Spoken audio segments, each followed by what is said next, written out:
Ava, so first night in MMA, how was that for you? It feels really good. It's a very new experience, but it just felt like another fight. I mean, you were telling us the whole time, of course you've worked on your sprawl, of course you've worked on everything.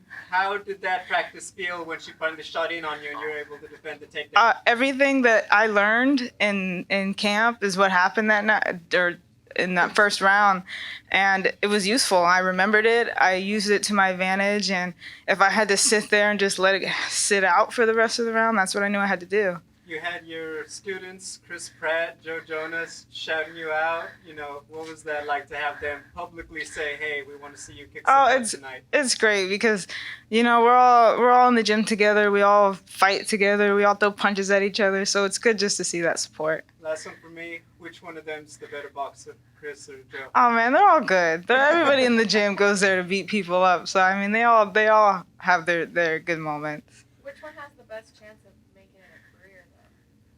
I don't think any of them want it. So, you know, that makes the difference. Mm-hmm. Randy Couture said before this fight he was so impressed with your demeanor and just how calm you were. How did you feel in there? I felt calm, you know, and I just knew that everything that I learned I was going to have to use, and if I didn't, I was just going to do what I've done my whole career. And when she's getting you on the ground like that in the first round, like what's going through your head? Are you just like, I got this, it's all good? I was just stay calm, don't do anything stupid. If you can't get back up, just find somewhere you can sit down and they make you stand up. That was pretty much it. How tight was that triangle? Not tight enough to make me stop. Like, I would just, you know, like, was there... I could still breathe, but the thing was, even though she had me in the triangle, she was breathing harder than me, and I knew that. So I felt like even though I was sitting there, I was winning. So at what point did you know you had her finished? You know, in the second round, I saw all those headshots hurting her, but she was just really tough. And the third round, I saw every time I went to the body, I heard that little oof. So I knew that was going to be the one that was going to take her out. I know this is a fresh win, but when are you looking to get back in there and do this again? Because you really enjoyed yourself. I know they wanted to have me box in 4 weeks. We'll see if that happens. If not, you know, we'll see if Bellator wants another fight within January, February. And the plan is going forward to do both sports like Heather Hardy to a certain extent. Yeah, you know, I love boxing, and it's something that I'll always have in my heart. So I'll never give it up, but I love this too. Is there somebody that's talking about inboxing for you in 4 weeks? You know, I don't know who it is or what's going to happen. I just know eventually I want to get that title back. Was there anything surprising that you kind of didn't anticipate either in this, you know, the game of MMA or in your opponent? The only thing I know is in boxing, everybody looks at the way people look and they're like, oh, she's not anything. You know, she's soft. But I feel like in MMA, you can't take that the wrong way because even the smallest, chubbiest girls have something they're good at, or, you know, even if they look soft, they're good at something and they're tough. You know, it's just tough on a whole different level. How did it feel punching another woman in the face with small gloves? It almost feels the same, you know. Those little 8-ounce clitorius are pretty tiny too, but I guess the only difference is it feels harder on your hand more than anything. Do you think it was a good thing that she was able to get on top of you for a little while and sort of prove to yourself that, hey, I can face some adversity and get out of it and come out?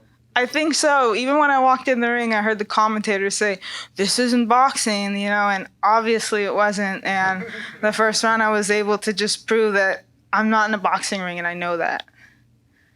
So just quickly, I guess, how is this experience compared to just a normal boxing event for you from the fight week experience at least? You know, the one thing that makes a difference is even though I'm an undercard fighter and a female, I still feel like a fighter in the sport, you know, and not comparing it to boxing. It's just an older man's sport, but it just feels good to see that everybody appreciates the fighters no matter where they are in their career or what they're doing or who they are. Now that you've had the experience of both sports and full combat, real time, which one felt a little more difficult for you, if any? It was the first fight, you know, and obviously they're going to get me someone who I'm good with. So honestly, right now it feels the same, but I know once I start stepping it up, I'm pretty sure MMA is going to be harder. Only because I've been boxing my whole life, and to me, it's just second nature. Did you throw any kicks out there or anything, or is it all punches? I did not. I was told not to, so I didn't. So you stuck 100% to your own game? I did. I stuck to the game plan all the way through. Did you anticipate that she was going to try to come out and attack the leg? Because maybe of a boxer stance where you maybe have your leg out. Did you think she was going to come out? And Of course. Yeah, you know, even when I watch MMA, I think, why don't they just break the legs down? And I knew that was going to happen to me. And I guess I have good enough range and awareness to know that I needed to either take a step back or, you know, my checks didn't land right, but I did try. Your efforts toward MMA, have you feel that they've hindered at all your progress as a boxer?